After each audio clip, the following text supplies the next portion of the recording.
খড়িবাড়িতে বানচাল মাদক পাচারের ছক, পানি ট্যাঙ্কি ফাঁড়ির পুলিশের জালে 3, ধৃতদের মধ্যে নাবালক ছেলে ও বাবা। আরো বিস্তারিত জানাবে বিশ্বজিৎ মিশ্র, আমাদের প্রতিনিধি রয়েছে। বিশ্বজিৎ, মাদক পাচারকারী কিভাবে পুলিশের জালে এলো?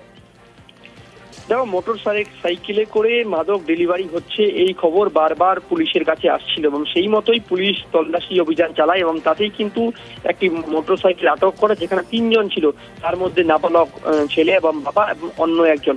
তারা 3 জনই কিন্তু মাদক ডেলিভারি করতে রাতের অন্ধকারে বেরিয়ে গেছিল এবং সেখান থেকে তাদের তল্লাশি চালিয়ে প্রায় 305 গ্রাম এই ব্রাউন সুগার উদ্ধার করে হয়েছে, যার বাজার মূল্য প্রায় 30 লক্ষ টাকা। এই ঘটনায় কিন্তু প্রায় 3 জনকে গ্রেপ্তার করা হয়েছে, যাদের মধ্যে মোহাম্মদ সাইদ এবং সোমা দুজনে কিন্তু সম্পর্কে বাবা ছেলে। অন্য একজন উমেশ রায় কিন্তু এই খড়িবাড়ির পার্শ্ববর্তী এলাকার বাসিন্দা।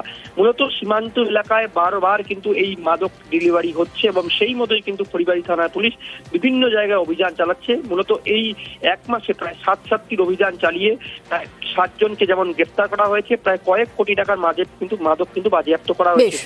গোটা ঘটনায় এই তল্লাশি অভিযান আগামী দিনও জারি থাকবে বলে পুলিশ সূত্র আমরা জানতে পারছি। ধন্যবাদ।